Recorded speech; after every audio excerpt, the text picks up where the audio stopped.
Vamos ver se agora vai.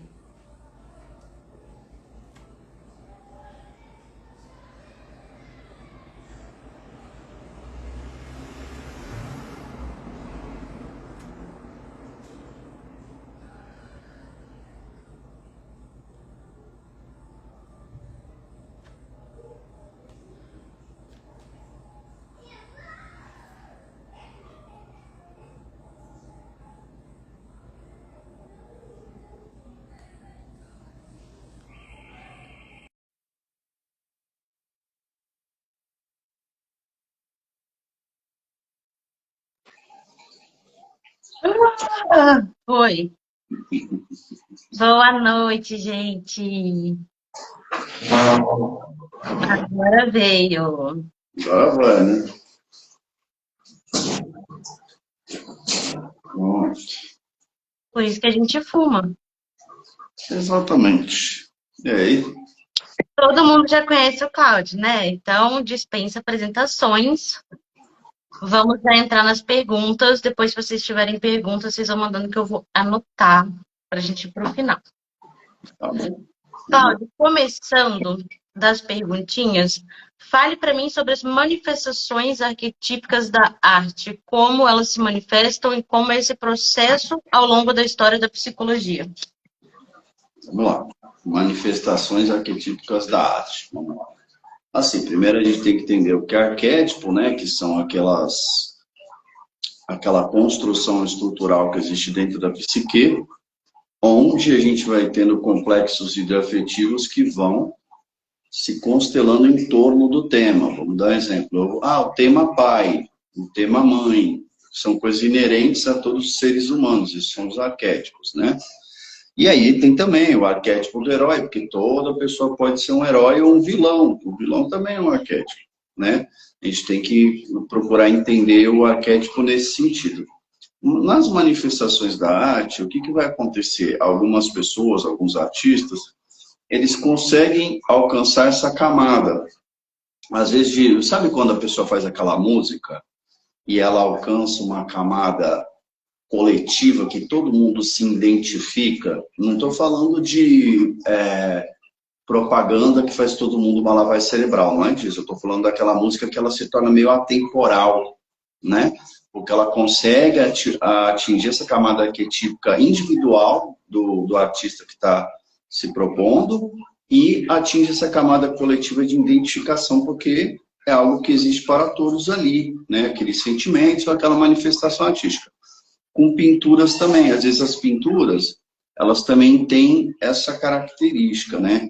Aí volta a falar de novo do Museu de Imagens lá da Anísio da Silveira, que aí é uma outra questão. Ali são pessoas dessa manifestação da arte que você está falando, né? Que nem as esculturas gregas ali em Roma, eram manifestações daquela crença, daquela fé que por vezes tinham a ver com conteúdos de adoração ou de divindades ou do que se acreditava naquele tempo, daquele inconsciente coletivo daquele povo ali que acessava aquilo e às vezes o amor. O amor é arquetípico, então tipo quando faz uma estátua da deusa que está manifestando aquilo, aquela deusa ela é uma representação do amor. Então, ela é uma imagem arquetípica solidificada numa estátua, né? E ela vai gerar aquela identificação, aquela projeção ali coletiva e individual com a identificação do tema. Só que, assim, como o tema é arquetípico, ele é infinito. Então, as representações de imagem, de símbolo que ele representa são infinitas. Por isso que a gente fala que quando a gente entra nessa camada do inconsciente coletivo e vai acessar essas forças, elas são extremamente poderosas. Então, não tem como a gente captar isso ao máximo, né?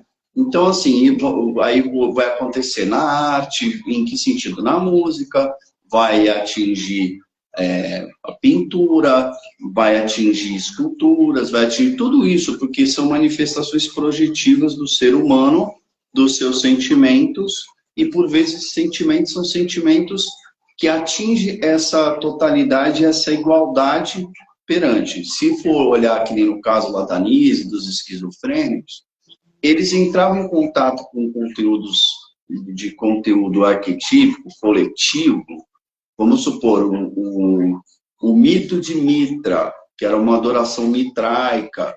Então, aquela pessoa desenhava aquilo e contava aquela história, só que aquela pessoa nunca teve uma cultura, um acesso a nada daquilo, mas ele ia manifestando aquilo através da arte. Isso comprova que essa camada do inconsciente coletivo, isso está registrado. Por isso que o ego dele, como estilhaçado, ele entra mais profundamente nesse inconsciente coletivo e ele volta trazendo isso através dessa manifestação,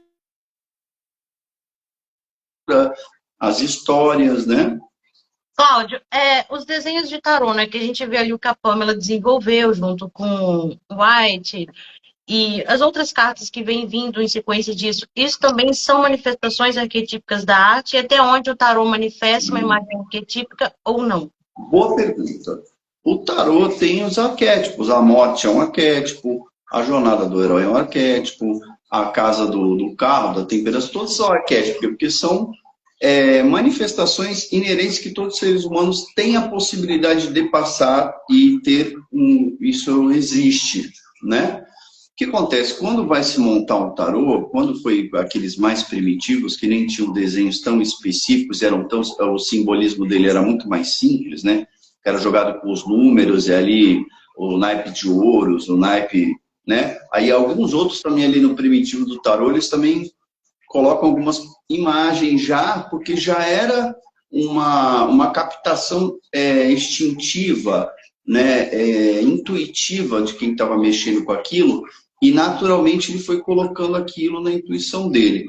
O tarô e essas imagens arquetípicas, quando se fala de Crowley, fala desse outro, do White, entre outros, aí essas pessoas já tinham conhecimento de símbolo, já tinham conhecimento das manifestações inconscientes que estavam ali, né? Então, aí já é uma construção racional, buscando esses símbolos e construir aquilo dentro daquele arquétipo, aquela imagem arquetípica. Mas aí você já está pegando uma pessoa que está mexendo com essa construção, não de forma como os primitivos lá, de forma intuitiva. Aí já vai sendo um trabalho mais elaborado, né? Para poder fazer essa construção com essas imagens, esses símbolos, canalizando aquilo ali dentro do que convém ali a pesquisa, o estudo deles, né? Mas tem, lógico que tem uma representação arquetípica deles, né? Que eles pegam aquele arquétipo, aquela imagem arquetípica e vão colocando símbolos, né? E outras coisas que vão fazendo várias pontes para quem joga e estuda, ele vai enxergar aquilo, porque aí tem uma coisa muito interessante, que é a questão da sincronicidade, né? O Jung vai falar muito sobre a sincronicidade. O tarô, ele vai fazer o quê? Ele vai fazer uma percepção da energia, dos conteúdos psíquicos daquela pessoa, e aí, através dos símbolos que são canalizadores de energia, ele se sincroniza com o momento presente daquela pessoa, criando uma sincronicidade do acontecimento. Então, é que nem quando você está atendendo em terapia, é um ego com o ego e o inconsciente com o inconsciente, né? Quando a pessoa que está jogando tarô, é o ego e o ego da pessoa, e os dois inconscientes também se conectam. E aí, isso que é interessante, essa questão da sincronicidade, que o Jung até ele está atendendo o paciente dele, e o paciente dele traz um sonho de um escaravelho que dá no deserto e tal. E não o Jung estava na Suíça, né? Então, assim, e estava no meio do inverno, se eu não me engano, assim, não era uma estação propícia e tal. E sincronicamente aquele besouro bate na janela várias vezes, o Jung vai ver, e tem a ver com a sincronicidade do sonho do cara, que não era uma coisa normal, era uma coisa que realmente tinha uma representação simbólica dentro da terapia de integração para ele, que tinha a ver. Então, quando a gente coloca o jogo do tarô, que é uma energia arquetípica com símbolos que são canalizadores de energia, entrando nessa camada da psique e captando, essa energia vai por sincronicidade cair na casa certa e da forma certa. Então, assim, pode ver que você pode abrir o jogo para a pessoa várias vezes, cai sempre a mesma coisa. Às vezes a pessoa, eu quero outra resposta, fala, mas não tem outra resposta. A sua energia, o símbolo, é a sincronicidade do que está acontecendo nesse momento presente, ela vai se manifestar ali com aquele local. Há pequenas variações, mas a essência daquilo que está sendo jogado, sendo buscado, por essa sincronicidade, vai cair na casa certa, vai cair no lugar certo, vai cair da forma que puxa a coisa, né? Fez sentido? Talvez até uma coisa que precise ser elaborada, compreendida ou ressignificada, né? Que aí se volta um pouco para a terapia. E dentro dessas manifestações da arte, ainda no tarô, muito se fala sobre ativar, por exemplo, vou ativar o arquétipo do imperador, vou ativar o arquétipo da sacerdotisa. Enquanto estudioso, a gente sabe que não se ativa arquétipo, mas até onde simbolismo correlaciona com o que essa pessoa está procurando no símbolo da carta. Vamos lá. É uma boa pergunta, né? Assim, vamos supor, eu estou muito covarde, então eu quero procurar um símbolo ali que me traga força. Então eu vou me conectar com aquela imagem arquetípica, querendo buscar essa força, ou ativar isso em mim. Só que assim, isso não tem a ver com uma função transcendente, isso vai ter a ver com um aspecto, talvez a pessoa lendo um livro sobre coragem, ou ela associando com alguma história, com alguma música, ou com qualquer outra coisa artística que fale daquele tema que ela está buscando específico, vai ser integrativo para ela, mas vamos entender assim, porque existe o psiquismo natural. Esse psiquismo natural vai acontecer, mas assim, essa integração que é prometida com essa ativação, porque senão seria muito simples, eu me conectaria com o mito de Midas, e cara, eu ia começar a achar ouro todo dia, ou eu vou me conectar com alguma coisa de riqueza e amanhã eu acordo rico porque eu tive uma queda, você entende? Porque aí fica um pensamento mágico fenomenista em cima disso, entendeu? E é isso que é o perigoso. Porque quando você faz dentro de uma terapia uma integração psíquica, e aquilo tem a ver com um processo que você vem acompanhando do paciente, integrando ele, fazendo ele entender o que está acontecendo e como aquilo soma para ele, você vai ajudando ele dentro do processo com vivências, com visualizações, ou com o próprio feedback do terapeuta, para ele fazer a função transcendente, ele integrar essa questão. Que aí vai estar amarrado com todo um processo que ele vem te falando, que esse processo não dá para ser feito numa sessão. Por isso que terapia é ciência e trabalho. Então você vai integrando essas questões, que às vezes é muito mais profundo, às vezes aquilo está na infância, às vezes aquilo está num trauma, às vezes está num lugar muito escondido. Então eu muito desconfio de você fazer uma ativação dessa, né? E ter realmente algum valor terapêutico mais profundo. Como eu falei, dentro do psiquismo natural, a pessoa pode até integrar de certa forma, eu estava precisando realmente escutar aquilo. Eu estava realmente precisando disso para me refletir um pouco. Então, é um pouco, é raso. Existe de forma rasa, porque eu acho que é complicado você prometer um resultado, algo maior ou mais profundo ou mais elaborativo, dentro que não tem uma função transcendente ali, tem talvez um entendimento como se a pessoa escutasse, vamos pensar, na fábula do corvo e da raposa. O corvo e a raposa estavam andando juntos e de repente a raposa viu um pedaço de queijo, correu e mordeu, né? Ela mordeu. O corvo subiu na árvore, cantou, granhou, falou que a raposa cantava lindo e tal. Né? A raposa falou pro corvo, né? Porque o corvo pegou o pedaço do queijo primeiro e subiu na árvore. A raposa ficou lá embaixo, falou, cara, eu preciso pegar o pedaço de queijo desse corvo. Aí ela falou, ai, corvo, você canta tão lindo, né? Quando ele granhou e caiu um pedaço de queijo, a raposa foi lá e pegou e falou para ele assim, olha, você aprende a não escutar tudo que te elogiam. Então, vamos supor, arte, é um pequeno conto que tem uma força moral e tal. Então, depois disso, eu serei a pessoa mais sagaz, que não escutarei nunca mais nada do que me... Tá entendendo? É uma história, ela traz um conceito que te faz te refletir, te acrescenta, né? E com outras coisas. A Dantas fez uma pergunta interessante aqui sobre a questão de se tatuar uma lâmina, um arcano do tarô, que as pessoas costumam dizer que abrem os portais. Ela pediu para você abordar essa questão. Extremamente interessante. Vamos lá, se todo símbolo é um canalizador de energia, aquilo vai canalizar uma energia, certo? Até que ponto e até que nível consciencial a pessoa ativou essa lâmina, esse símbolo, e isso vai acontecer, mas a pergunta é um portal, de certa forma é um portal, só que assim, que tipo de portal? Porque que nível consciencial foi construído esse portal? Né? Ah, foi feito, vai trazer a magnitude de todo o tempo daquilo? Não, vai trazer por um tempo, de certa forma, mas vamos pensar.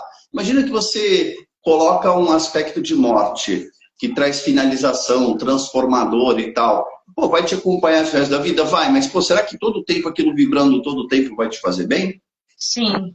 Será que aquilo todo o tempo, aquilo trabalhando todo o tempo, é o que eu falo, o que é saudável, o que não é saudável? Ah, você pode fazer? Pode. E daí você vai colher o fruto daquilo que você fez dentro dessa construção. E nem Não, sempre essa manifestação vai ser da forma que as pessoas pensam, né? Por exemplo, se eu tatuar um passarinho nas costas, não significa que eu vou sair voando amanhã. não é isso. A pessoa pode ter uma ideia de liberdade, de voo, tal, tal. Mas assim, aquilo vai canalizar uma certa energia com liberdade, porque a pessoa pensou, construiu, mas olha o nível consciencial. Como que isso vai trabalhar? Tá entendendo? Como Sim. que nesse nível consciencial isso vai trabalhar? Em que aspectos e que camadas? Da psique, do subconsciente, do inconsciente, né? Então, é o que eu falei, é um pensamento mais mágico fenomenista, é um pensamento mais assim, vamos dizer assim, lúdico, né? Daquilo. Mas se para a pessoa aquilo representa para ela a liberdade, tá bom, vai fazer bem para ela, não vai fazer mal nenhum. Agora, enquanto portal e canalização de energia, de liberdade, vamos dar um exemplo, se fosse assim, as pessoas tatuavam dinheiro e ia entrar dinheiro para elas todo o tempo. É isso que eu estou querendo dizer. Não basta eu querer e colocar algo em mim, sendo uma lâmina, sendo um símbolo, sendo algo, até que nível aquilo vai ativar, até que nível aquilo vai trabalhar, né? Essa é a questão. A Luana pergunta aqui, até que ponto isso pode ser um aspecto positivo ou negativo? Então, é disso que eu estou falando. Negativo, vamos supor, se a pessoa mexer com um determinado portal, que existem. Portal é uma coisa muito extensa, vamos dizer assim, né?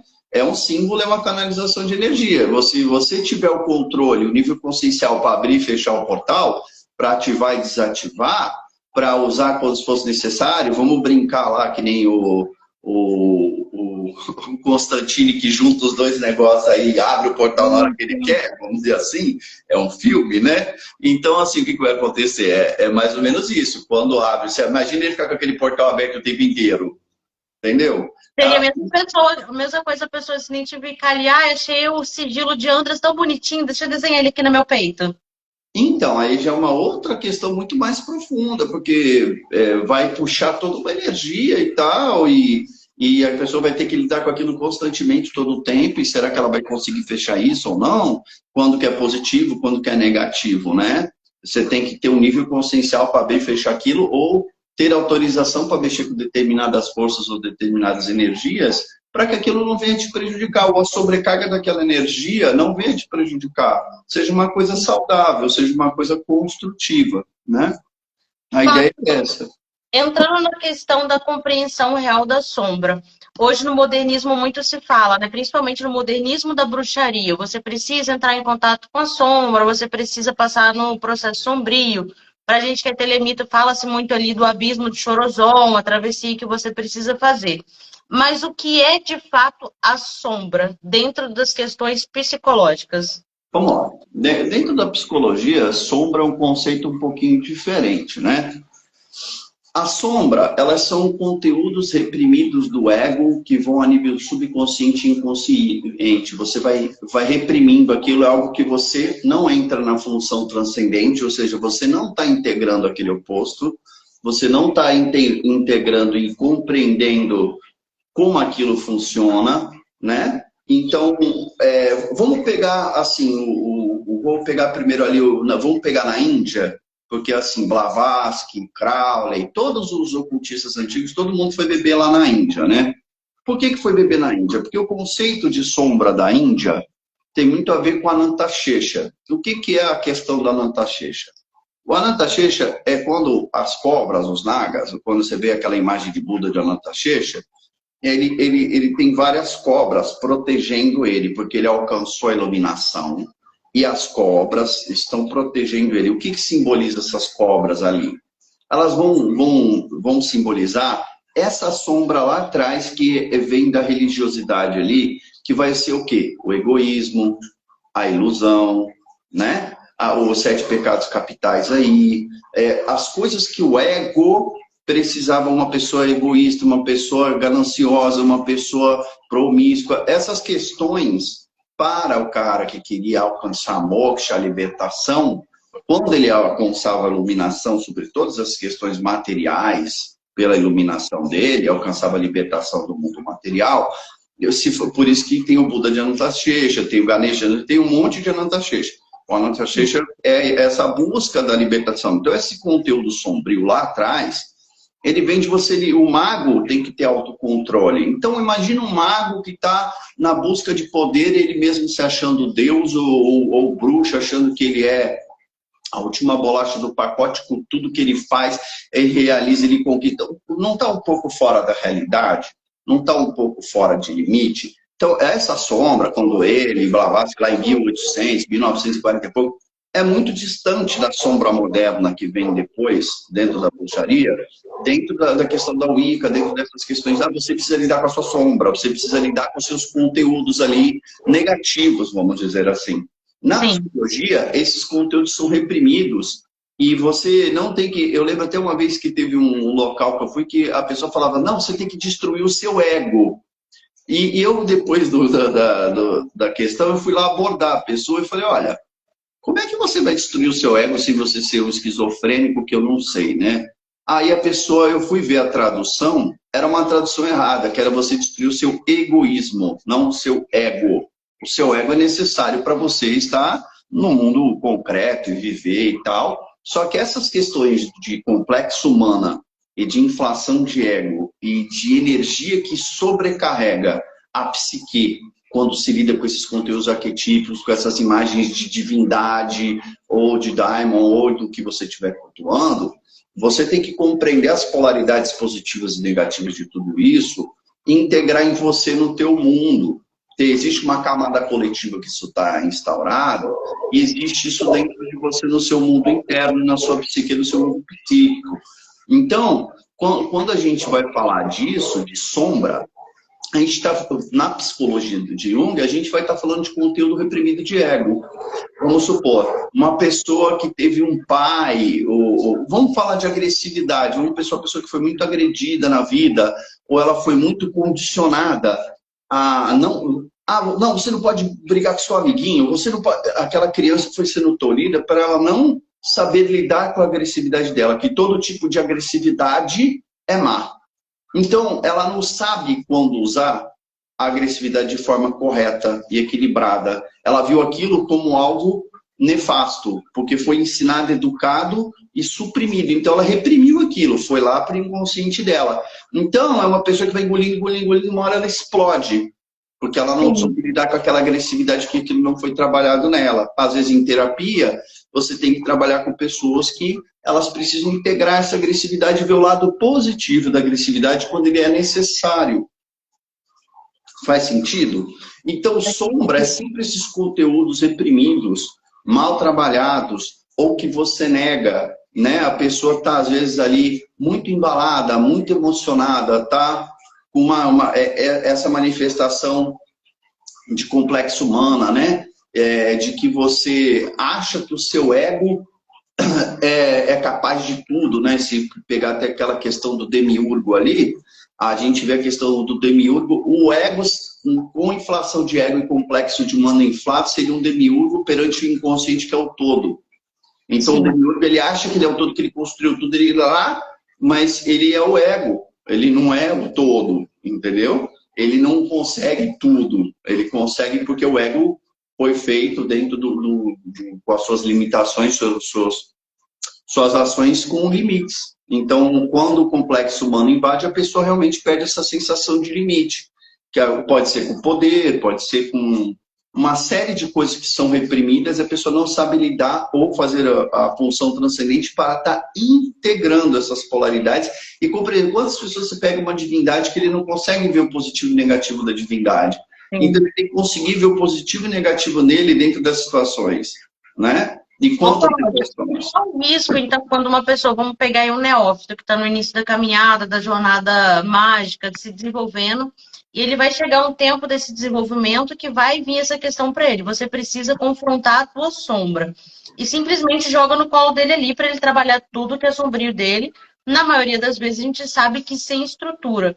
Como pode ser esse processo a um longo prazo dele entrar em contato com esses conteúdos, não conseguir elaborar, por exemplo, questões de traumas, talvez de infância, de, sei lá, de relacionamento, de coisas que ele sofreu ali que talvez esteja de uma forma mais sublimada, e isso tudo vem para fora de repente, só que quem está conduzindo ele não tem uma estrutura para ajudar ele a lidar, e a magia também não vai resolver, como a gente bem sabe.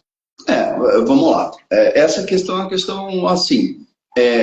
Quando a pessoa é jogada ali, existe um yourself, né? Dentro do um centro estruturante da psique que é o self, né? E existem camadas curativas. Quando dentro de uma magia a pessoa é forçada ou jogada ali, aquilo vai, é o que eu falo, vai ter nível consciencial. Ela talvez consiga confrontar, através desse processo mágico, se confrontar com o egoísmo dela, com o exagero dela, com as coisas dela e tal, e ela vai, vamos pensar no psiquismo natural, sem terapia, tá? Porque da pergunta que você está me falando. Dentro do psiquismo natural, ela vai fazer de certa forma, mas aí que tá. Até que nível isso é raso e até que nível isso é profundo, entendeu? Será que foi alcançado o autocontrole do mago, ou do neófito, quem seja, de lidar com toda essa questão? Ele viu, vislumbrou, mas ele elaborou, ele integrou ou ele só viu? Tem pessoa que só de ver, vamos supor, essa pessoa está sendo maléfica com os outros, está sendo vampírico, está sendo, sei lá, arrogante, uma série de coisas. O que vai acontecer? Talvez a pessoa consiga, através desse processo mágico de se jogar lá na sombra, ele vê. Mas se a gente pegar ali uma pessoa com conteúdo mais psicopático, se a gente pegar uma pessoa ali com um conteúdo de fragilidade de ego, ou com pouquíssima elaboração, você entende? Tudo isso vai depender de uma série de fatores da pessoa, né? Será que o grilo falante desse Pinóquio está funcionando? Né? Quanto esse grilo falante de fazer esse processo, né? O Pinóquio ignorava e o nariz continuava crescendo, que é geralmente o que meio que acontece. As pessoas, porque é um processo que existe, mas ele vai até, vamos dizer assim, até uma camada de profundidade mais superficial, né? Que talvez para integrar essa sombra, pelo menos dentro da psicologia analítica junguiana, teria que se fazer todo um processo de análise. Por isso que são várias vezes, várias camadas. Tem pessoas que podem ter bons insights de fazer algo assim? Pode. É um processo mágico ali, estruturado, ou, né, às vezes pode ter, sei lá, um sacerdote que tem essa compreensão do que eu estou falando e vai guiar a pessoa e vai puxar. Ela vai falar, olha, eu encontrei todos esses conteúdos aqui, eu vi tudo isso aqui, aí talvez o sacerdote fala, não, o que você vai fazer com isso? O que você achou de errado em você e certo em você? O que essa sombra trouxe para você? Como é que esse processo dessa estrutura religiosa, dessa questão de lidar com a sombra, te dá de feedback e construtivo dentro disso? Essa é a questão. Entra até um pouco no que a Soraya perguntou e que a Luana está complementando ali, né? Que as pessoas que têm um ego muito inflado acabam sendo as mais frágeis. E que, às vezes, os magistas que estão conduzindo esses neófitos também têm um processo sombrio meio deturpado. Seria parecido com os trapalhões ali que aproximam do Pinóquio no momento de transição, em vez de positivar e de elaborar como o Grilo está fazendo, vai incentivando ele a piorar esse aspecto? Pode ser usado assim. Às vezes, alguns rituais mágicos aí de bruxaria ou de algumas outras questões jogam realmente, né, muito em histórias, assim, histórias chinesas, principalmente, japoneses, animes, né? Antigamente, nos anos 85, 90 ali, todos os joguinhos assim que se encontrava, tinha essa questão de que aparecia, em muitos filmes também aparece assim, aparecia um eu igual a você, mas um eu sombrio. Direto aparecia esse eu sombrio. Esse eu sombrio que aparecia nos jogos, né, que é uma manifestação artística, conectando o que você falou lá em cima, esse eu sombrio é isso. É essa questão do tudo foi reprimido e geralmente nessa jornada do herói o cara tem que integrar esse eu sombrio para ele atingir um novo estágio. Vamos pensar ali o Gandalf, que ele era o cinza, né? No Senhor dos Anéis ali, o Gandalf ele era o cinza, não era nem branco nem preto, era um cinza. Quando ele entra em contato com o Balrog, que é aquele ser de fogo, demoníaco, devastador, gigantesco, muito além dele, ele tem que enfrentar aquilo, aquela sombra toda ali, e depois que ele morre, ele renasce com um novo nome, que é o Mitandir, ele renasce com o Mitandir o branco, porque ele integrou, ele saiu do cinza, porque ele foi entrar em contato com, se a gente pegar em alquimia também, os processos alquímicos de Rubeldo, depois do Rubeldo você entrar no processo do Nigredo. Quando você entra nesse processo do Nigredo, é meio isso, é o que está cozinhando aquilo ali, que está o que está por dentro, que você não está vendo, que vai pôr para fora. E geralmente são processos que a pessoa sofre um pouco, que a pessoa meio que dá uma endoidada, mexe, né? Porque é tudo aquilo que está vindo. Cabe ao sacerdote, ao guia, ao mago, o que for, tá ali para dar esse suporte, de certa forma. É que eu falei, dentro de uma psicoterapia, a gente faz isso também. Só que você está acompanhando. Tem um processo, né? Tem um processo. Se o mago ou a bruxa, sei lá o que for um condutor e ele tiver uma compreensão boa desse processo, ele vai conseguir dar mais feedback, ele vai conseguir pontuar. Aí que vai precisar do cara fazer uma análise, o cara fazer um diagnóstico, ele ter um entendimento do que aquilo ali está mexendo e como está mexendo, e isso que é o difícil. Você mexer no prédio, desestruturar sem estruturar, o dano é grande. O dano é grande. Então, por isso que até a Nancy, minha professora, sempre falava, não desestrutura dentro da terapia e não deixa sair sem estruturar, porque não é legal.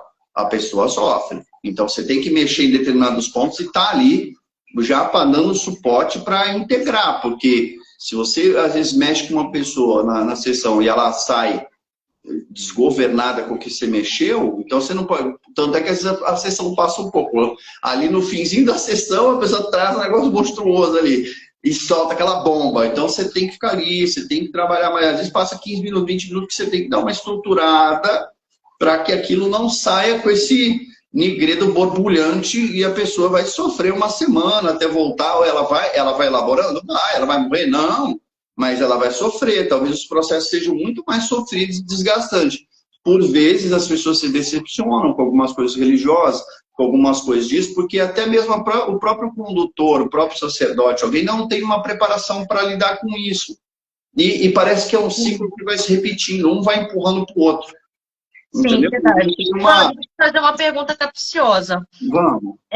Onde está a sombra, ou como você analisaria a sombra de uma pessoa que prega muito sobre, por exemplo, a beleza feminina, a autoestima, o autocuidado, mas no contraponto, essa pessoa não se aceita a beleza como é, usando de subterfúgios como, por exemplo, cirurgias, intervenções estéticas desgovernadas, não cuidar, não aceitar o seu próprio cabelo, o seu próprio olho, o seu próprio corpo. Onde estaria a questão sombria disso? Então, a questão sobre ela está reprimindo, aí que tá dentro do aspecto narcísico da pessoa, onde ela está se olhando no espelho e ela não está se reconhecendo. Aí a gente já tem que trabalhar, né, ver quais são os aspectos que fizeram essa construção, mas geralmente são pessoas que não estão de bem consigo mesmo e usam desse subterfúgio porque elas não aceitam o que elas verdadeiramente são. E geralmente são narcísicos, são egocêntricos, buscando, às vezes, uma perfeição. Olha essa sombra. É uma sombra de não lidar com a limitação da realidade, porque todos nós vamos nascer, todos nós vamos crescer, envelhecer e morrer. Então, essa beleza, essa busca da beleza em plenitude todo o tempo é uma ilusão. Porque, dado momento, a idade vai chegar, as rugas vão chegar, o cabelo branco vai chegar, e tudo isso, ou você pode... Isso impede da pessoa ter uma autoestima legal e querer melhorar um pouco? é uma coisa. Já viu que as pessoas fazem plásticas constantemente, vão se transformando, aí elas não são mais o que elas eram. E Que geralmente deforma. deforma, acaba deformando. Isso é até uma doença, de certa forma, porque já mostra essa fragilidade de ego, né? Do aceitar a si próprio, aceitar essa sombra, tá? Na não aceitação de si próprio, a não aceitação da realidade concreta, a não aceitação do espaço-tempo que acontece. Todos nós somos imperfeitos, não existe, né? Por exemplo, que a propaganda, a mídia e tudo, parece que as pessoas se sentem internamente cobradas de corresponder a expectativas externas. Você vê como ela está desfiada do interno dela, o interno dela não está E é fiado. isso que a Praia está falando aqui, né? Elas buscam constantemente a validação de outras pessoas. Também. Quando essa validação não vem, o que observa é que se transforma em certa agressividade. Passam a criticar o outro. Ah, o fulano não tem o peso ideal, não tem o cabelo ideal, não tem talvez as condições financeiras ideais para alcançar uma beleza perfeita. Então, mas isso é uma projeção dela nos outros, né? Eu sou insatisfeito comigo mesmo, então eu projeto também insatisfação no outro. Tipo assim, se eu não suporto me olhar no espelho e ver em mim, quando eu vejo no outro essa imperfeição, isso me incomoda. Porque já me incomoda em mim, como é que e vai se incomodar com o outro, né? É uma projeção dela no outro. Então, o outro não pode ter imperfeições, o outro não pode ser menos do que ela estabeleceu como status quo para ela própria. Entendeu? Isso é uma desconexão profunda consigo mesmo. A dissociação da realidade, né, da própria imagem, no caso, seria também um aspecto sombrio?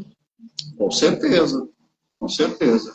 A dissociação é até muito mais profundo do que ser só sombrio, né? Já seria, assim, tem que ver um nível de patologia de dano para ver até que nível isso realmente não é saudável, né? O quanto isso. Vamos pensar numa menina, numa pessoa anoréxica, né? É uma distorção do corpo da realidade. Ela não consegue comer e ela se vê gorda imensa e ela tá um palito. Mas para a mente dela, ela não está conseguindo fazer uma associação do que ela é e do que é a realidade, do que é essa construção. Então, se a gente pensar em anorexia, isso é um clássico. Cláudio, falando no tema ainda, a restauração do sagrado em busca da integração. Você acha que existe um esforço coletivo, talvez de forma inconsciente, para restaurar esse contato com o sagrado e buscar uma integração que está perdida? Tem, você pode ver que as igrejas estão cada vez mais lotadas, você pode ver que cada vez mais as pessoas estão buscando alguma coisa que preencha elas desse divino. Aí vamos entrar em Jung de novo, falando da questão do religare e das questões do luminoso. Então, quando a gente estuda mitos, quando a gente estuda magia, quando a gente vai na igreja, tudo isso é uma busca desse sagrado, desse luminoso, desse self que está dentro, para a psicologia junguiana, está dentro de você. Aquilo pode ser um sinal, uma construção que te ajude a compreender aquilo dentro de você para você fazer o seu religare, você fazer a sua conexão. E aí, a questão do luminoso, o Jung vai falar da sua experiência luminosa. O que é a experiência luminosa? São experiências que você tem com esse sagrado que você compreende. O Jung até fala muito bem, fala, você acredita em Deus? Ele fala, eu sei que ele existe, eu sei que ele é. Então, para ele, dentro da experiência luminosa dele, ele entende que Deus é. Não é que ele precisa acreditar. O cara perguntou, ele foi muito além, né? Eu sei que ele é. Então, assim, isso responde tudo. Coletivamente, a gente analisando hoje a sociedade, o número de igrejas, o número de pessoas buscando isso, porque as pessoas estão buscando esse luminoso, estão buscando essa questão de ser melhor, de evoluir, porque isso também é arquetípico, isso é inerente do ser humano buscar essa evolução e buscar isso numa divindade, isso numa religião. Só que, quando ela faz essa projeção ali, com muita força, acaba vendo o que eu te falei. Não se transforma num religare, se transforma num condicionamento de projeção de self naquilo. E até onde esse processo pode ser progressivo ou regressivo? Usando o exemplo, assim, não só da identificação dentro da religião, mas também o que é pregado na grande maioria das religiões. Como, por exemplo, assim, você está em um processo evolutivo, você quer melhorar, então você precisa perdoar. Como fica essa questão? Então, é aí que tá, vamos lá. né? As questões, todas as religiões ou magia, seja o que for, tudo depende do nível consciencial. O que é nível consciencial? Até que nível aquele ser, aquela pessoa compreende os mecanismos aonde ela está inserida. Existe uma forma desse mecanismo, onde ela está inserida, ser uma questão de fé, dogma ou qualquer coisa desse tipo, e isso não é algo racional. Pode ter a ver com experiência luminosa? Pode, mas também ele pode ter a ver com isso que você está falando, né?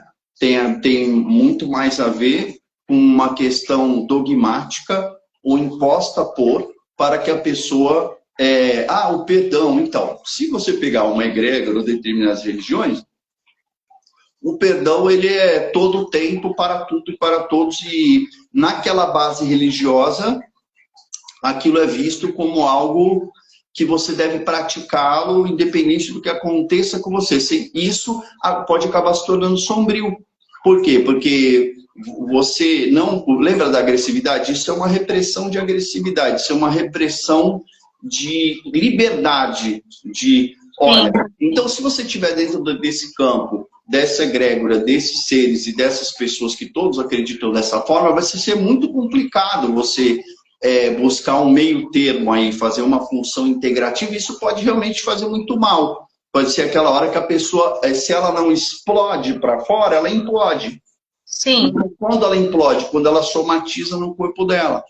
Aí ela somatiza dores, ela somatiza doenças, ela somatiza uma série de coisas, porque verdadeiramente aquilo é o que eu falei, esse é o perigo de algo ser imposto de fora para dentro.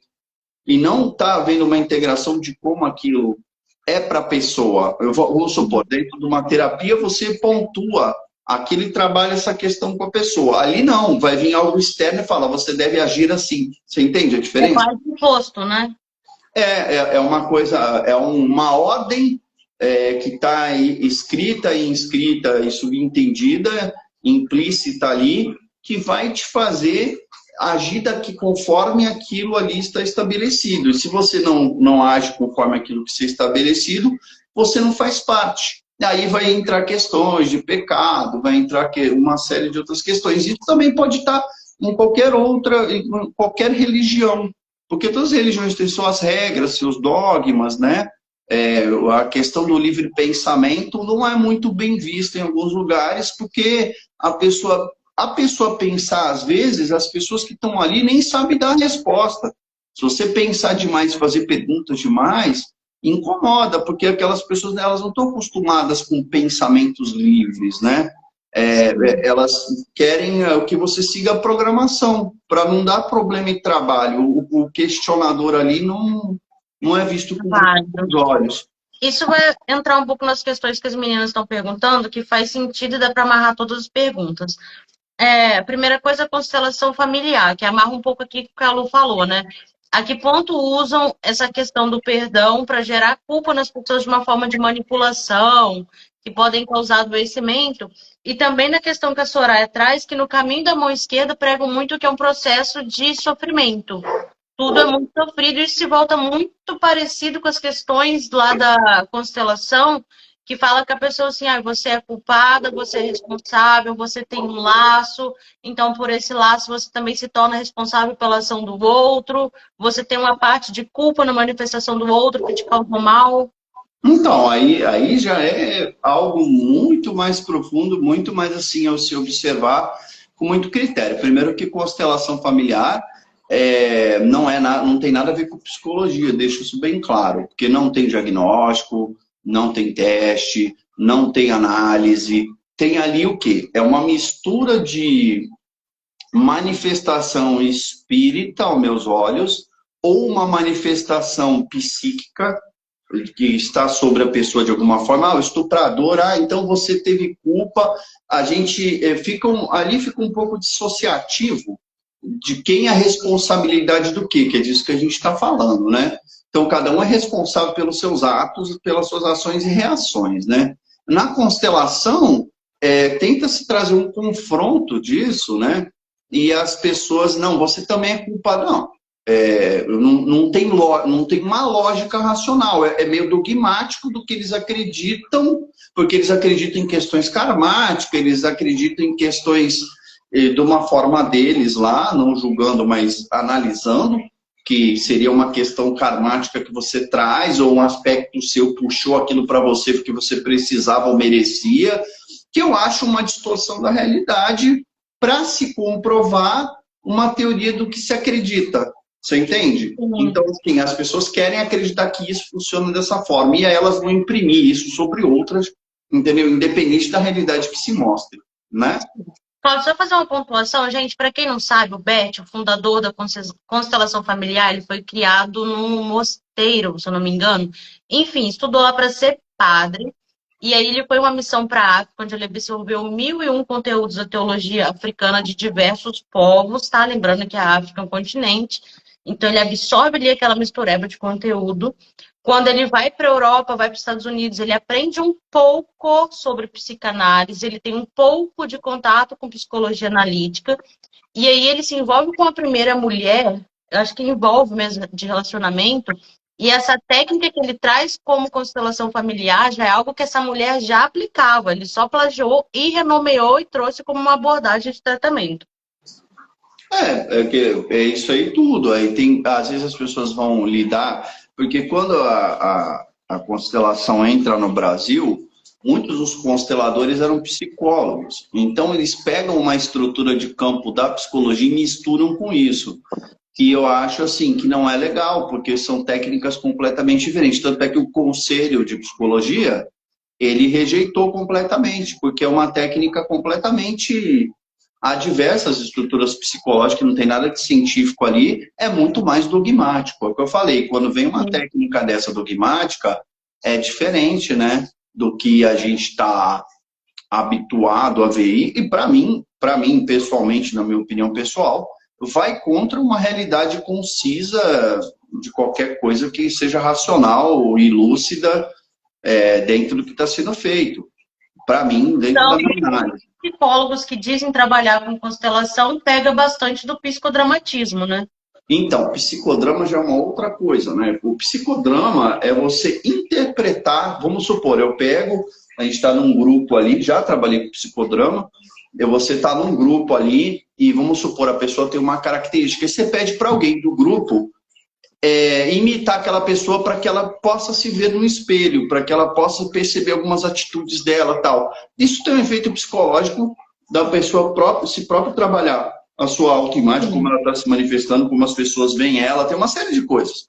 Só que dentro do psicodrama não existe isso de eu incorporar o meu avô e pegar e fazer um roleplay do meu avô, entendeu? Não existe. O psicodrama é uma ciência, é psicologia, né?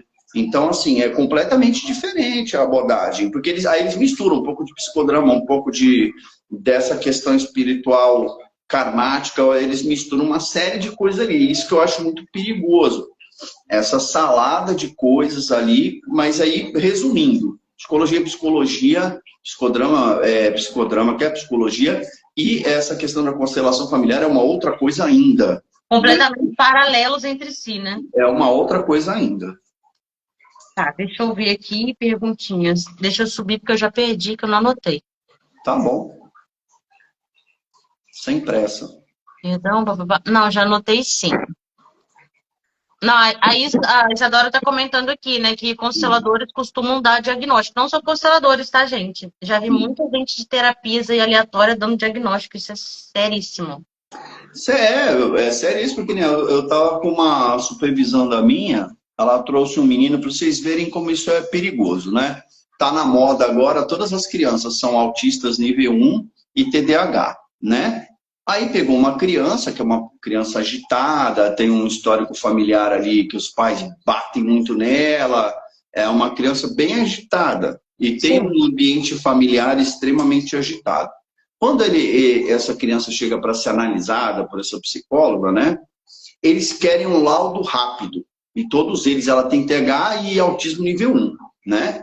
Aí, como era minha supervisão, eu falei, olha, você vai pedir 6 meses de atendimento para você criar um vínculo com essa criança e nós vamos aplicar uma bateria de 3 a 4 testes de atenção, um HTP, vão passar aí todos os testes que tem a ver com essa característica, se realmente tem essa característica, a gente deve ter atenção nesse nível, né? É surpreendente, e eu conversei muito com a minha supervisora e falei, olha, se você bater o martelo rápido sem fazer um trabalho, você vai carregar o resto da vida, que essa criança, eles vão encher ela de remédio, né? E vai alterar completamente a vida dessa criança para sempre. Então, assim, olha, a responsabilidade está vindo na sua mão, na nossa mão, que somos psicólogos fazendo trabalho, né? E aí, o que aconteceu? Ela pegou, foi atendendo essa criança, em 3 meses, ela já tinha percebido que a criança tinha problemas emocionais, mas não tinha nada a ver com autismo. A criança abraçava, a criança beijava, a criança tinha momentos de querer ficar sozinha, como toda criança, que era normal, porque tem um ambiente agressivo, estão batendo, lógico que ela vai se isolar, ela quer fugir. Um processo natural, né? Até nas historinhas, se você ler qualquer historinha infantil, eles fogem da bruxa, eles fogem do gigante, não é isso? É bem essa composição.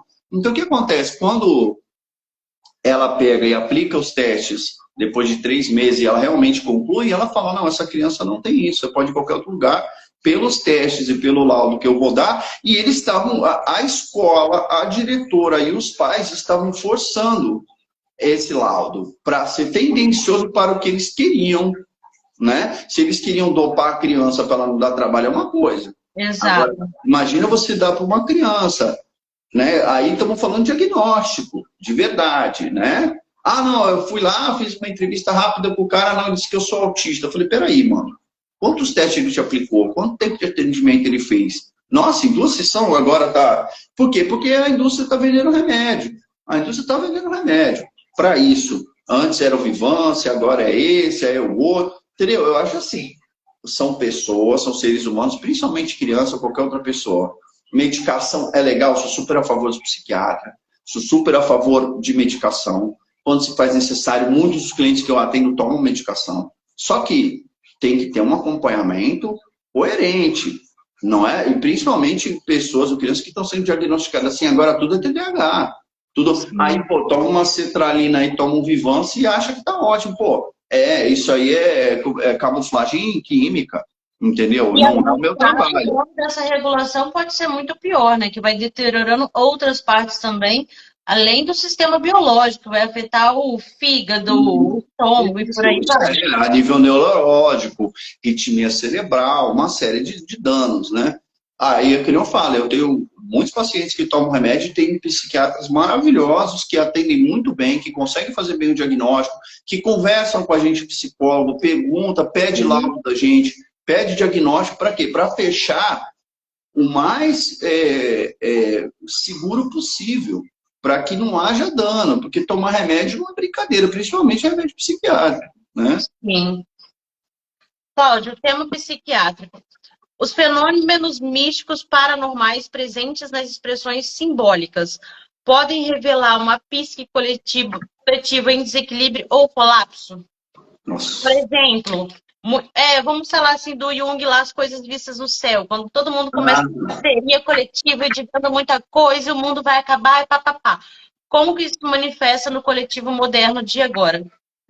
Tem muita coisa, né? Mas é que eu falo, né? Na época do Jung, a tecnologia não era tão grande, né? A tecnologia hoje as pessoas conseguem criar hologramas, tem uma série de elementos no céu, satélite, naves diferentes, assim, até aviões diferentes. A tecnologia hoje é muito absurda, de coisas que estão na estratosfera terrestre, né? Uma série de satélites, uma série de outras coisas, entendeu? Nessa época ele captou e ele levantou a possibilidade de que essa nave, essas coisas, fosse uma projeção coletiva que estava sendo vista e que as pessoas queriam ver num coletivo e aquilo se manifestava. Ele levantou a hipótese para estudo disso, né? Sim. Então, assim, mas a gente vê hoje, assim, tem muito isso, desde sempre, essa coisa de histeria do fim do mundo, do apocalipse. Desde 2000 eu tô ouvindo que vai acabar, né? Ou algumas outras, que nem a profecia do calendário maia, que falaram com tanta força. Tem muitas coisas que de tempo em tempo causam, assim, essa histeria coletiva, né? Teve um surto coletivo de flores na Holanda, que é muito antigo, eles gastaram tudo em flores. Tipo, todo mundo começou a plantar flor e não se plantava trazer flor, todo mundo flor, flor, flor, flor, flor, flor, flor, um delírio coletivo de flores.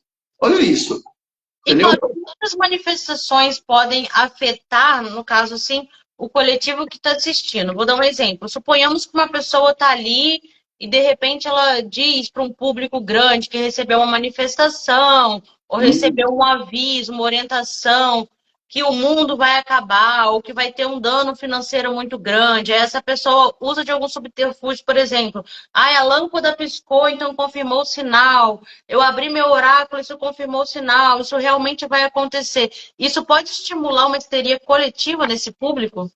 Tá, vamos lá. São várias perguntas dentro de uma só, mas vamos lá. A questão é, né, as manifestações espirituais, mediúnicas ou psíquicas, né, elas têm formas de serem, critérios para serem entendidas, né?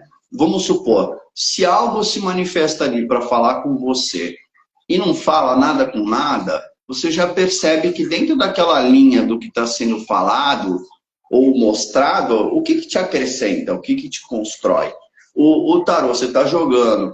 Se for claro, você tiver a sensibilidade quando tem essa questão da ordem do que está claro, do que constrói, você consegue perceber que aquilo é uma manifestação realmente de algo, porque a teoria dos espíritos, de certa forma, é que são seres vivos e racionais. Tipo, tu não manifestou ou chamou ali um orangotango para ele grunhir para você, né? Então, se era um ser vivo encarnado, ele continua encarnado e falando. Pode ter níveis dimensionais de consciência, ok, mas no mínimo falar consegue.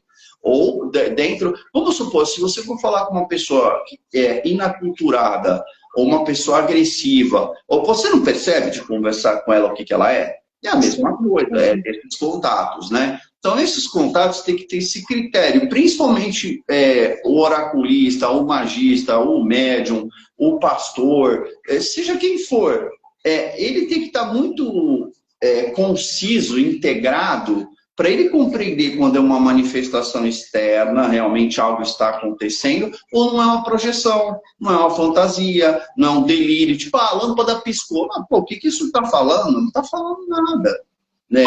Estão comentando aqui sobre os portais, 11 do 11, 12 do 12. Minha mãe até falou ali sobre um portal que se abriu no México. Antes, eu gostaria de fazer um comentário que eu lembrei de uma coisa interessante.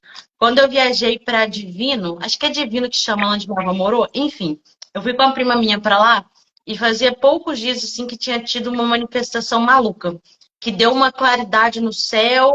Isso passou até no jornal, se eu não me engano, foi na TV Globo, foram lá gravar, piriri, pororó, enfim.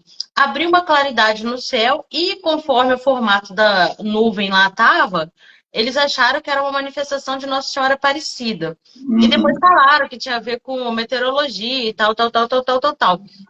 Onde esses portais são canalizadores de energia real, onde não são, até onde está ligado assim, uma manifestação astrológica, meteorológica, que se manifesta naquele horário e acontece essa projeção, talvez desejo ali de ser salvo, uma intervenção de alguma coisa superior.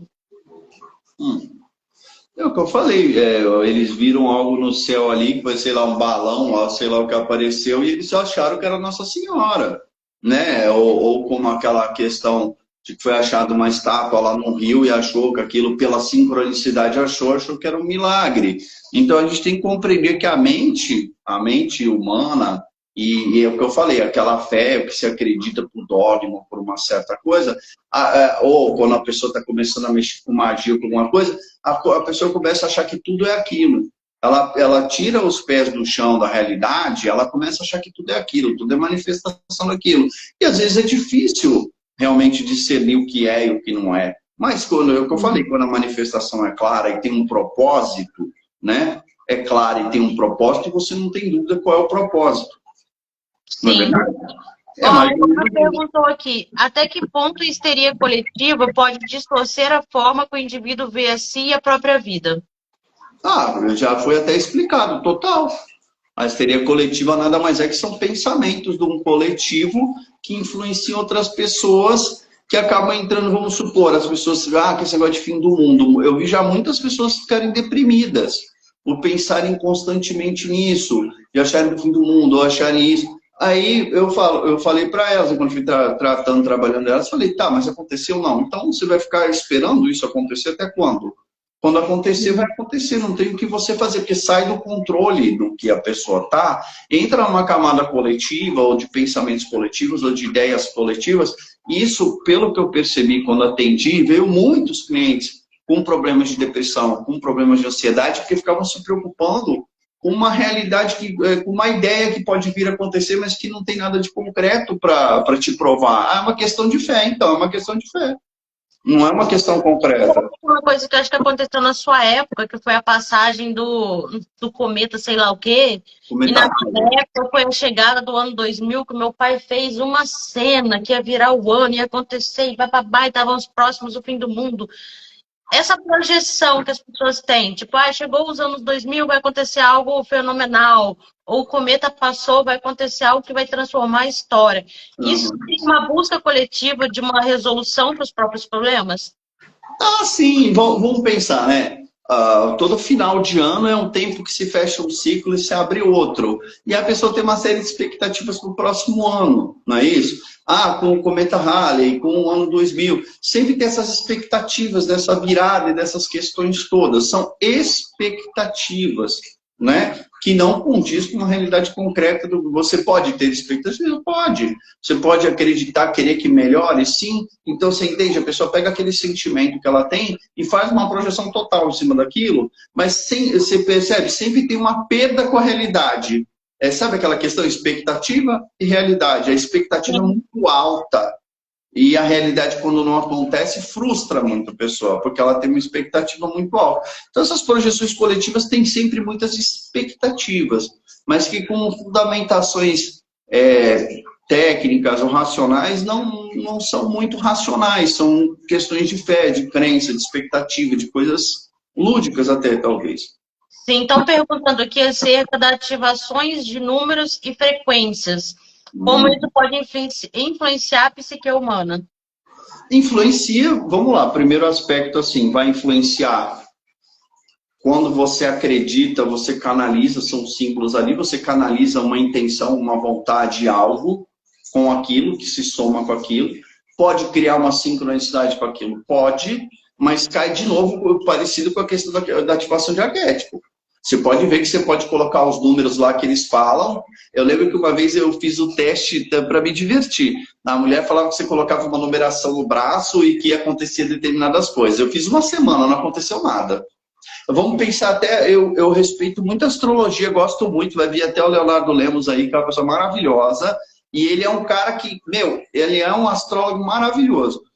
Só que ele é um cara que ele sempre fala, é uma tendência do que vai acontecer dos astros. Quantas pessoas falam, vai ter o eclipse sei lá o quê, vai acontecer sei lá o quê. E às vezes, cara, a própria pessoa acaba potencializando aquilo, porque ela sabe de uma informação, aí vamos pensar em psique, não, no psíquico, como que ela lida com aquilo? Ela potencializa aquilo? Ela trabalha aquilo de forma mais racional? Ela fantasia aquilo, alimenta aquele troll para crescer atrás dela e transforma uma tempestade num copo d'água?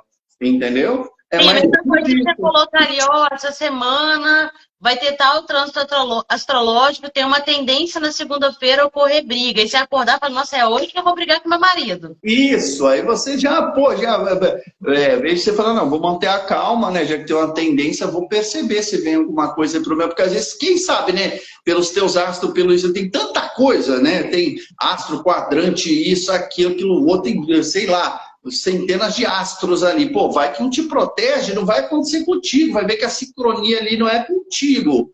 Mas se você ficar pensando nisso dessa forma, né? Era que nem antigamente aquele negócio da revistinha do João Bidu, você via ali aquele negócio de astrologia ali, era uma tendência, aí a pessoa ficava neurótica naquilo, ficava ali obsessiva naquilo, trabalhando aquilo, aí você fala, cara, aí aconteceu não, então é como que você, no seu nível consciencial, lida com aquilo.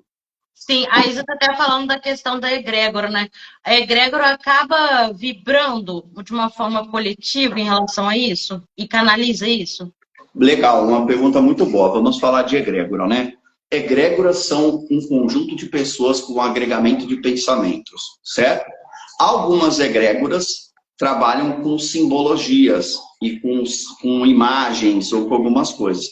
Aquilo gera uma coisa chamada pensamento forma. Pensamento, quando a Maria Luísa Wolframs vai falar que todo pensamento é vivo, ela não está brincando. Tanto é que os complexos afetivos são vivos dentro de nós, o ego é vivo, o inconsciente é vivo, nós somos vivos. Né? Isso tudo é vivo. Quando você canaliza essas energias nessa egrégora, né? Que nem numa outra live a moça me colocou isso, eu falei, então, será que a pessoa está incorporando? Então, ela pode estar incorporando o pensamento forma daquela egrégora. Porque muito foi pensado em cima daquele símbolo, daquele ser ou daquilo. Ele não é o ser, vamos dizer assim, um espírito de alguém que morreu e desencarnou. Ele é um pensamento forma coletivo daquela egrégora que se manifesta, que é vivo, mas ele não é vivo como um desencarnado para fazer essa separação. Vamos pensar numa outra religião que não acredita nisso. Aquilo é vivo porque eles vamos supor, pode ser cristão, pode ser qualquer outra. Aquilo é vivo porque eles acreditam naquela imagem, naquele nome, e eles ficam repetidamente orando, cantando, vibrando, oferendando aquilo. Aquilo vai criar uma vida, né? Tem o caso aí de muitas coisas que eram, vamos pegar o Eliphas Levi ali, que cria o Baphomet, né? Eliphas Levi que traz ali o Baphomet. Então, hoje... Tem gente que acha que é uma forma de culto e deidade. Não, isso. Ele foi sendo transformado de uma forma de culto e deidade em determinadas religiões, determinados padrões, e já existe o pensamento forma dele no astral. Já existe uma vida ali, de tanto que foi canalizado naquilo de tantas formas diferentes. Entende? Mas aquilo é uma divindade, aquilo é um não nascido, aquilo é um espírito que morre. Não, aquilo é um pensamento forma. É outra coisa. Entendeu? Que vai se manter vivo enquanto essas egrégoras alimentarem eles. Isso é uma outra coisa. A fé é a ração, né? Da coisa toda. A fé é o alimento da coisa toda. A intenção, a energia, nós seres humanos somos baterias vivas de energia, né? Então, assim, a psique está aí, e a psique é viva. Então, se você pensa com pensamento vivo, logo ele cria coisas. Sim, a Isa está falando, mamon também é uma energia e uma forma de pensamento. Gente, opinião polêmica, nada me tira da cabeça que Jesus não passa de um pensamento forma. Inclusive, você debate aqui em casa sempre. Não vou puxar para essa polêmica, porque assim, hoje a live é de psicologia, quando você me chamar uma live de teologia, a gente conversa sobre teologia profunda, aí beleza. Né? Eu hoje, como psicólogo, tenho que defender as bandeiras psicológicas, né? Estou explicando isso a nível de inconsciente coletivo, pensamento, forma e egrégora, nessa construção de psique. Que é viva, existe, existe. Minha mãe está te perguntando se o pensamento coletivo se torna uma energia. Acabei de explicar, se torna assim. Se torna com elementos, com símbolos, com seres. E com manifestação também? Com manifestações dessa energia também? Pô, mas é uma energia viva, por que ela não vai se manifestar? Só que você vai perceber que a manifestação dela é diferente de algumas outras coisas, pela vibração, pela questão, mas que ela tem uma manifestação, uma densidade, ela é viva, ela tem. Aí vai da percepção do nível consciencial, do médium, ou do ser, ou da pessoa, até pessoas comuns que não têm isso, conseguem sentir a vibração, né? Quer ver uma coisa muito disso? Vamos pensar nesses filmes de terror. A questão lá da Annabelle, né? Teve um tempo que isso começou a se manifestar em vários lugares, que várias pessoas estavam pensando naquilo, e teve lugares que teve essa manifestação desse pensamento forma, que foi construindo coletivamente daquele medo, daquela energia toda ali, e aquilo começou, de certa forma, a se manifestar em alguns lugares. Até um outro rapaz aí que trabalha com isso na internet, agora eu esqueci o nome dele, o Spook, eu não lembro direito o nome dele. Mas ele fez um trabalho de pegar no lugar que ele estava trabalhando e pegar aquilo e tirar da casa da pessoa, porque estava tendo manifestação com poltergeist até, porque era um pensamento de forma coletiva e, de certa forma, aquelas pessoas naquele ambiente construíram aquela manifestação, né? Até pode atrair outras coisas. Aproveitando um pouco a carona aí, de manifestações, a gente sabe que certas divindades não se manifestam a nível de incorporação. Quando uma Não. pessoa diz, por exemplo, assim, eu manifestei Hecate, isso seria o quê? Uma projeção, uma histeria, um delírio? Em que ponto isso entraria, psicologicamente falando? Vamos lá. Ela pode estar manifestando ou canalizando um aspecto de energia. Vamos supor, eu senti que a energia dela conectou com o meu corpo, estou manifestando essa energia, mas ela manifestar a própria divindade não cabe dentro do corpo dela, né? Uma manifestação arquetípica, aí tem que olhar, porque é uma divindade, como que você vai encarar isso? Como uma divindade, como um pensamento forma que se constelou dessa egrégora, o que verdadeiramente aquela pessoa está ali manifestando ou canalizando certas energias, né? Sim, sim. E é por isso que tem que estar no momento presente, ver essa manifestação. Para quem é médium, para quem é sensível de energia, vai sentir o que é. Porque a gente consegue diferenciar quando é uma coisa. Só que eu acredito que é impossível, por conta assim, a mesma coisa que a pessoa falou assim, eu manifestei o arquétipo na totalidade, não cabe dentro de você. Se o Jung mesmo, quando fez as pesquisas, voltou quase maluco de entrar em contato. Se os esquizofrênicos só conseguem manifestar através da arte aquilo ali, porque o ego dele já está estilhaçado, ele já está meio bota, ele está lá e cá, entendeu? Então uma pessoa, se ela fizer isso, ela no mínimo fica esquizofrênica, no mínimo, a nível psíquico, dentro da minha percepção. Entendeu? Uma coisa é o tamanho do que nós estamos falando. Vamos supor, o ego é pequenininho assim. Você vai colocar uma coisa muito grande dentro de um lugar tão pequeno? Não cabe, né? Entende? Não cabe, não tem suporte. É uma coisa assim inconcebível, mas se a pessoa talvez está num fluxo de manifestação egóica ali, um complexo humano e ela acha, e aí vamos falar em projeção, vamos falar em complexo humano, em invasão e essa questão toda que está tirando a pessoa da própria realidade, né? Que ela está nessa megalomania e nessa questão assim de manifestação, é muito complexo, porque não tem como, é inconcebível. Para mim, como psicólogo, acho inconcebível. Sim, então a gente vai para a última questão, que entra aqui na vidência autêntica e projeções do ego. O que são as informações simbólicas legítimas do conteúdo inconsciente que se manifesta no sonho e na arte, que é onde a gente começou, e o que é essa projeção que seria uma fantasia ali, por exemplo, de ser uma pessoa escolhida, de ser o representante ou porta-voz de algo maior? Como seria esse processo da vidência autêntica e da fantasia? Então, eu vou falar de novo. A gente vai perceber muito primeiro pela questão racional. Você percebe que algumas pessoas aí que estão no meio aí, elas conseguem falar de forma concisa. Elas falam, ó, eu recebi tal canalização, tal manifestação aqui, é isso, isso e isso.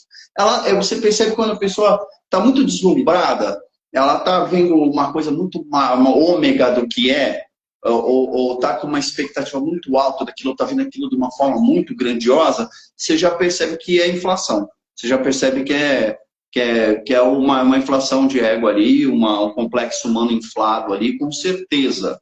Com certeza. As pessoas que levam isso com mais naturalidade, com racionalidade, conseguem te passar coisas concisas, você percebe TV. Vamos supor, às vezes eu vejo aí umas pessoas que falam que canalizou, sei lá, São Miguel Arcanjo, ou alguma coisa, uma divindade que para eles é uma coisa muito grande e tal.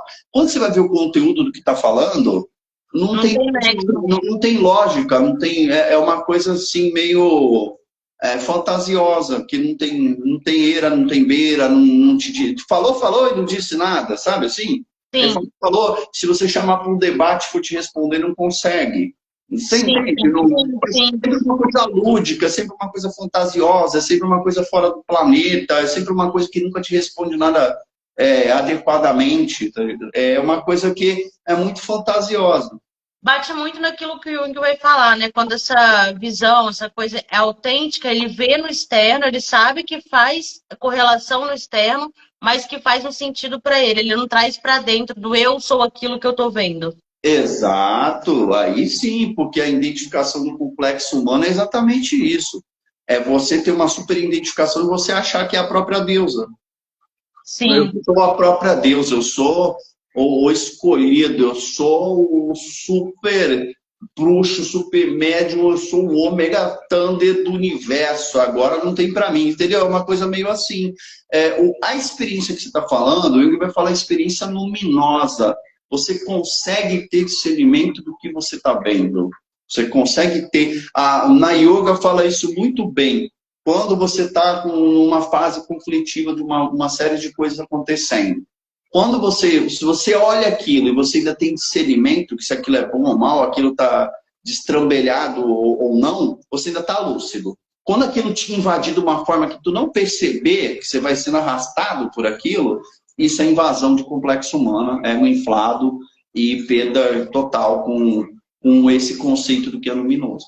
E, Cláudio, qual é o risco de uma pessoa que chega a esse ponto não conseguir voltar? Ah, Talvez não alcançar de novo ali uma sanidade, um equilíbrio? pode, pode. Muitas pessoas que... Tanto é que a gente tem o exemplo de magos aí, que fizeram grimórios, tinham todo um trabalho que depois, no fim da vida, enlouqueceram. Tem muitos filósofos, tem muitas pessoas que entraram em contato com conteúdos muito profundos e se perderam nessa mistura e não conseguiram voltar para esse pé com a realidade, para a sanidade, para a... É que eu até como psicólogo, como pessoa, eu sempre me pergunto, né, como é que a pessoa pode perder a sanidade ou a racionalidade diante de algo assim. Eu não sou uma divindade, eu sou o Cláudio.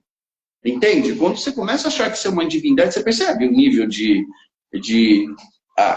tudo bem que Crowley fala ali, todo homem, toda mulher é uma estrela, né, que é uma divindade, mas ele está falando no sentido de imortalidade do seu próprio desenvolvimento, do seu autopoder, do seu autocontrole, né? Tanto é que é o amor sob controle, né? O amor sob domínio. Entendeu? Então, tem outras teorias também que falam sobre isso, né? E dentro da psicologia, aí é que eu falei, isso é invasão de complexo humano. A pessoa, ela pode ter uma super identificação com aquilo, e realmente eu vi muitas pessoas também que outros conteúdos religiosos aí, que eles tomam chás, eles tomam coisas assim, e eles entram em contato com essas forças, eles voltam e ficam tudo meio perturbadinho. Por quê? Porque eles começam a ver o mundo de lá e achar o mundo de lá e achar que absorveu uma coisa muito grande de lá, que não entra no concreto da vida dele, da vida concreta dele. Então, aquilo, o que está te somando? Está te colocando aonde você progrediu, você está mais lúcido, você está mais racional, você está mais para controle, você está conseguindo realizar mais coisas, ou você está com uma fantasia de coisas que você entrou em contato, sabe assim? É um mundo encantado, você ficou encantado no mundo encantado e não desencantou. Cláudio, o que que leva uma pessoa a fazer esse nível de identificação e projeção com algo tão superior e a pessoa passar a se achar não parte daquele todo, mas aquele todo ou a representação dele? Ótima pergunta. Isso é o quê? Que a gente está falando da busca do yourself. É quando você faz uma projeção de self fora de você. Porque o Jung fala, se você quiser se individuar, o caminho é para dentro, não é para fora. O caminho é você se autocompreender, compreender as suas limitações, fazer as suas integrações. Você pode entrar em contato com força, com divindade? Pode, mas você continua sendo você.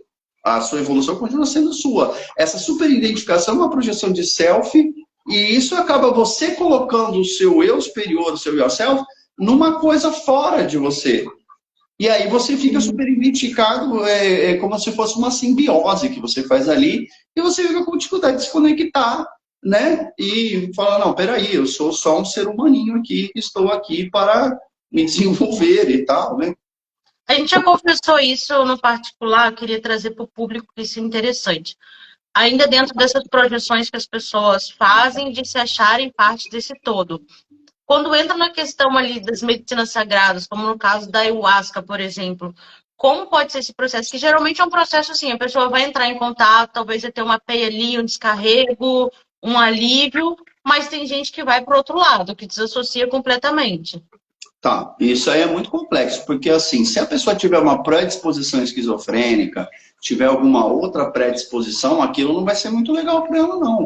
Como com LSD, como com maconha, como com qualquer outro psicoativo que a pessoa usar para despertar essas coisas. Por isso que no xamanismo tem a questão do ritual dos seres para trazer uma proteção, uma integração para que o neófito não se dissocie. Sim.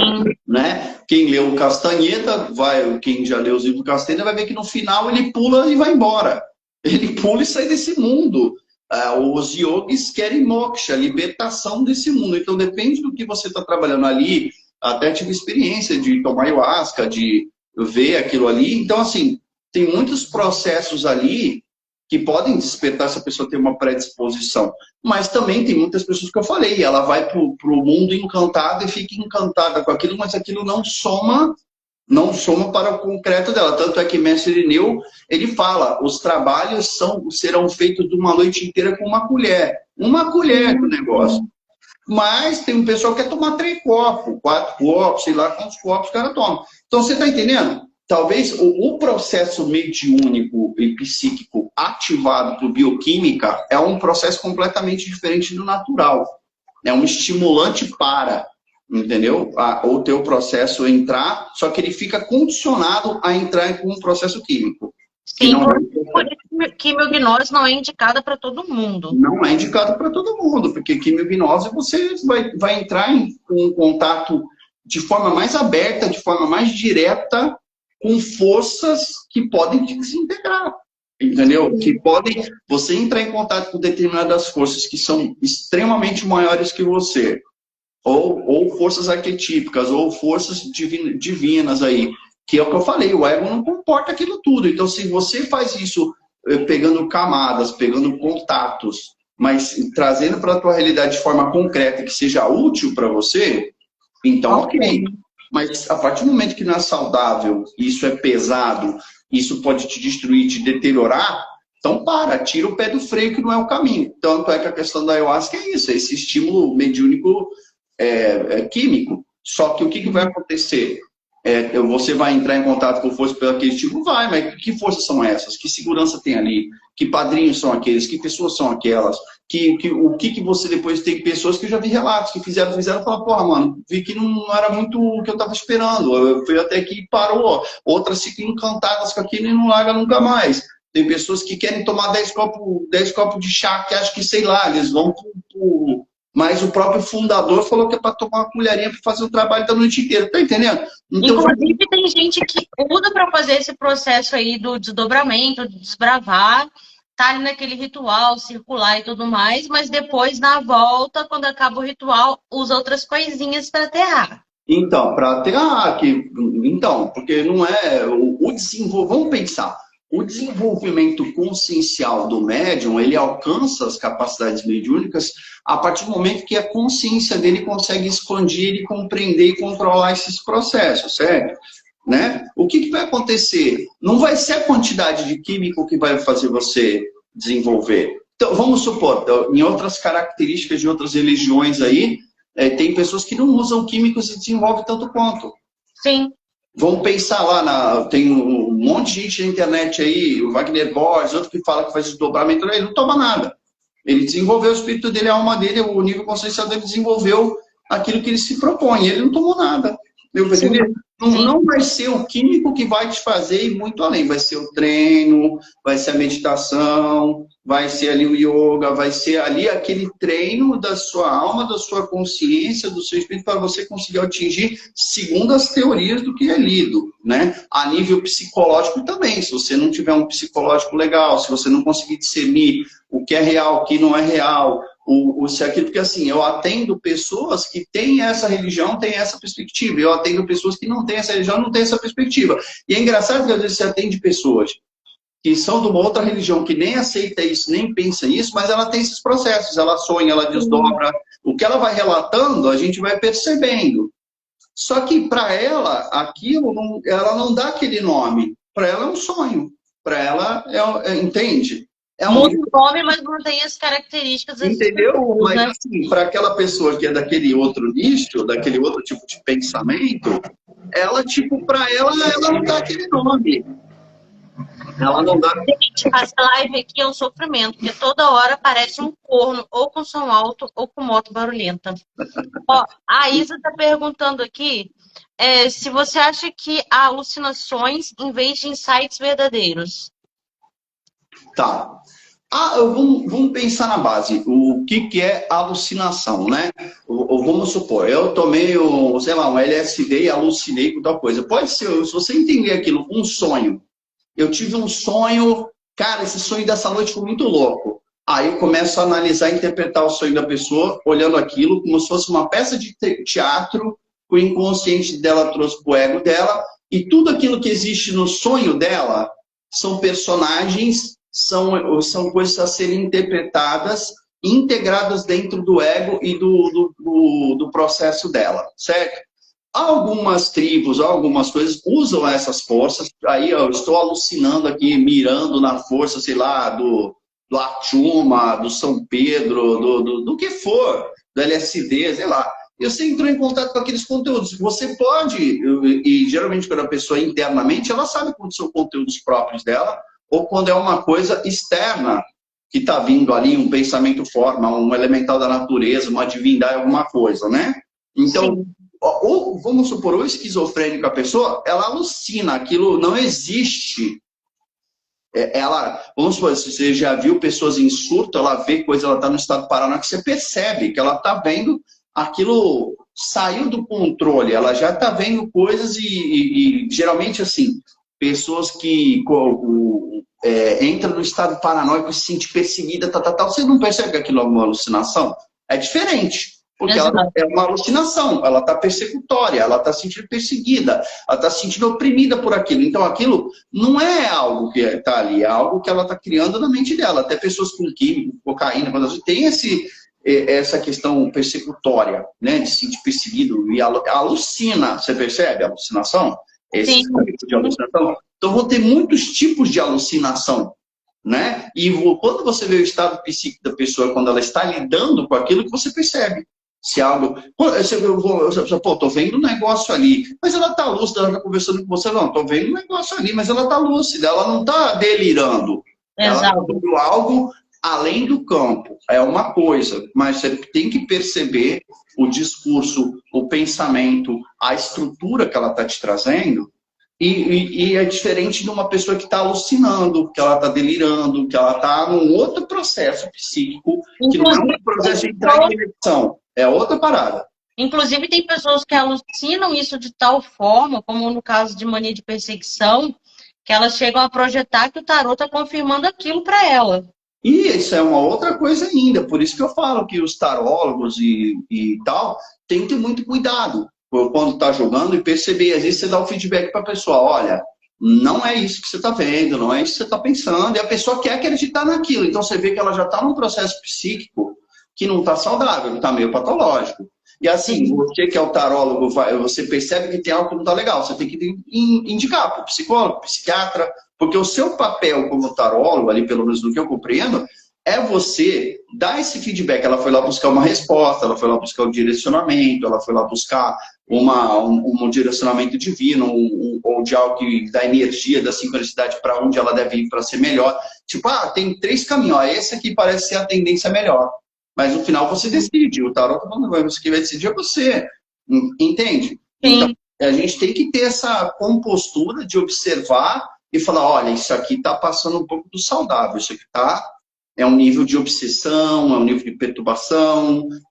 Você vê até pelo comportamento da pessoa, como ela não sabe lidar com aquilo, como ela se desequilibra, como ela está fora. Tipo, por isso que eu falo, o trabalho de um terapeuta, você vai ter que atender e trabalhar com aquilo com a pessoa. E assim, o terapeuta ajuda? Ajuda. E quando a gente chega num ponto e fala, mano, tem que ter uma intervenção psiquiátrica, porque já foi... Nós que somos oraculistas também, pegar esse time de uma questão que não vai ser solucionada ali, né, no tarô. E até a gente psicólogo, quando pega uns casos graves, quando a gente pega uns casos graves, ó, tinha uma moça que eu atendia, que ela tinha uma companheira que ela tinha assuntos psicóticos, né? E aí ela queria conversar com a pessoa no surto psicótico. A mulher pegou uma faca e quase deu uma facada nela, porque ela estava em surto. Como é que você vai conversar com uma pessoa que está em surto? Não há como conversar com uma pessoa que está em surto. Tem que haver uma intervenção física e medicamentosa para deter a pessoa, porque você não vai segurar. Então, assim, entende? Hoje o tarô é muito online. Eu queria ver se pegasse um psicótico ali, uma pessoa dessa na frente, como é que você ia lidar, se você ia dar conselho. Porque se a pessoa surtar, como você falou, algo, porque quando a pessoa tem um problema mesmo, e a pessoa, você fala que ela não quer escutar, ela surta. Ela surta e veio. Quantos atendimentos eu tive que a pessoa surtou? Teve uma vez que a mulher começou a socar como é que chama? O braço da poltrona, quase quebrou o braço da poltrona em surto. Ela deu assim uns 15 socos naquele braço da poltrona e eu tive que ficar parada ali. Fui tentando conter, eu falei, se ela partir para cima, eu vou chamar ajuda, vou deter ela e vou medicar, vou chamar psiquiatra, ambulância, o NAPS para conter, porque o que vai ser feito além dali? Pacientes em surto, você contém. Você não tem diálogo, não tem ego ali para você dialogar mais. Não tem nem O complexo afetivo invadiu e aquele ego rebaixou e você está falando com qualquer coisa que está ali. Entende? Sim, sim. Cláudia, a Luana fez um comentário aqui sobre hipnose, que ela fez uma sessão de hipnose e não deu resultado. Eu já passei por uma sessão de hipnose, minha mãe tá aí na live, ela vai lembrar disso. Ele também tentou hipnotizar e papai ficou muito puto que não deu certo, que é mais ou menos o caso dela. Fale um pouquinho sobre hipnose, principalmente sobre o caso do próprio Freud. Então, o caso do Freud de hipnose eles faziam hipnose. Eles perceberam no começo que eles davam determinadas induções quando estava sob hipnose, a pessoa aceitava por um tempo, aquilo funcionava, depois tudo voltava de novo. O inconsciente invadia, a pessoa voltava a fazer tudo de novo. Por quê? O que faltou ali na hipnose? E eles foram percebendo da terapia integração. Integração de opostos, função transcendente. O psicólogo é um facilitador. Ele é um trabalho de função transcendente, de integrar opostos. Então não adianta eu ir lá dentro do teu subconsciente, que a hipnose é até o subconsciente. Você dá um comando, você vai por um tempo fazer aquilo. Foi o que Freud percebeu. Depois daquilo não vai funcionar mais. Essa é a questão. E aí já uso de hipnose para entrar em contato com outras vidas, com outras coisas. O que eu percebi desses trabalhos? Fui percebendo desses trabalhos que essas pessoas sempre relatavam assim, todo mundo é rei, todo mundo é rainha, todo mundo isso, todo mundo tem uma história mirabolante ali, e depois a pessoa continua naquilo, eu queria aquilo, eu comando ela que volta e acabou. Você traz uma história fantasiosa para encher linguiça com a pessoa que não vai integrar nada aquela pessoa e vai voltar se repetindo continuamente aquilo, porque não houve uma função transcendente, uma integração dentro do trabalho. Entendeu? É o que eu falei, o trabalho do psicólogo é de conta gota, a gente trabalha, é trabalho de semanal, 2 vezes por semana, uma semana. É ali, você vai pontuando, vai ali a pessoa vai integrando, vai trabalhando, você vai trabalhando uma série de questões. Então, assim, não é tão simples quanto parece. Por isso que eu falo, para ser psicólogo, tem que fazer a sua própria terapia. E você tem que fazer supervisão do seu trabalho por um tempo, muito tempo, 1, 2, 3 anos, para você pegar o ritmo do que é. Não é tão simples. Olha que eu tive uma faculdade onde eu fiz 2 anos de estágio. Eu tive 2 anos de estágio prático antes de entrar na clínica e tive dificuldade. Já tinha minha terapia 3 anos consecutivos e fui fazer supervisão 2, 3 anos depois, contínuo. E é isso aí. Entendeu? Eu acho que até o que diferencia um pouco o nosso trabalho enquanto oraculistas de vocês psicólogos. Porque o oráculo talvez ele vai trazer uma resposta, uma interpretação para a gente já dar pronta, né? Já dar assim, ó, isso, por isso, por isso. No caso de vocês, no processo terapêutico, vocês vão fazer que o paciente enxergue e alcance aquela resposta no tempo dele. Não seria isso? Entendeu? Vamos supor, o tarô vai chegar ali e vai te falar, você está com um problema emocional assim, assim, assim, você precisa tratar. Mas é a sua proposta tratar aquilo? Porque aí você vai ter que parar um trabalho e entrar em outro trabalho. Sim. É outro trabalho. Entende? Para você fazer os dois, você tem que fazer uma faculdade de 6 anos de psicologia, você ser psicólogo, atender bastante gente, fazer sua autoanálise. Para ser psicanalista antigamente era 5 anos de autoanálise com outro psicanalista até ele achar que você está apto. Hoje não, você faz um curso e sai psicanalista, aí sai falando um monte de coisa que não sabe o que está falando. Entendeu?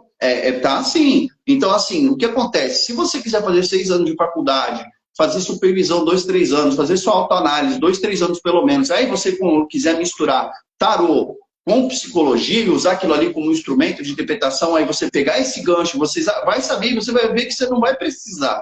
Porque eu não preciso.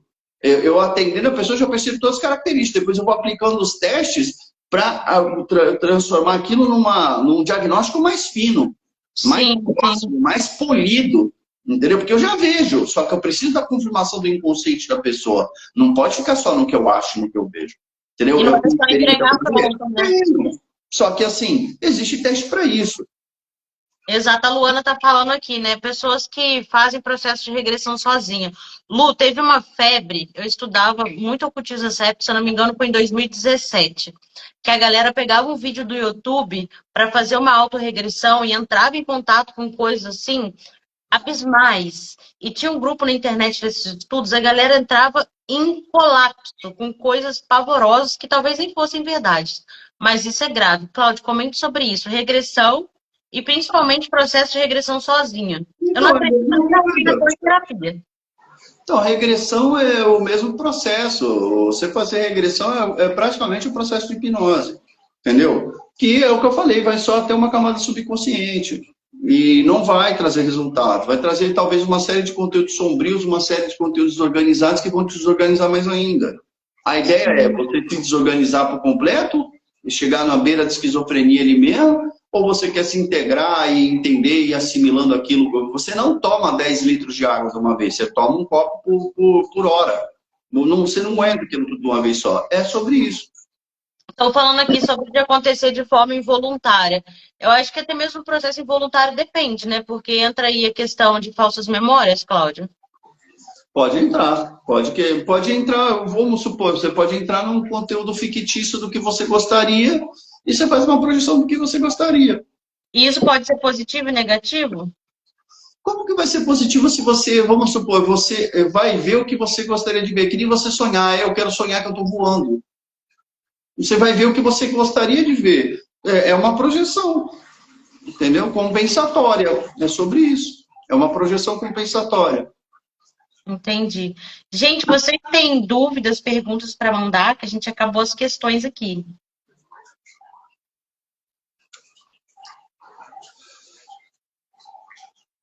Ela tá falando que uma moça aqui, ó, acessou de forma involuntária, viu que havia sido suicídio em outra vida e acarretou uma série de distúrbios e essa moça acabou se desvivendo. Esqueci que não pode falar palavrinhas, senão a live cai. Entendeu? É isso, é sobre isso. Vai mexer com conteúdo. Que, pode ter acessado? Pode, mas, cara, pode ser tanta coisa que pode ter acontecido. Entendeu? Eu não estava lá, não sei, não posso falar. Mas pelo que está falando, pelo que está relatando, a gente percebe que entrou, que é o que a gente estava falando agora há pouco, entrar em contato com o software, entrar em contato com o conteúdo.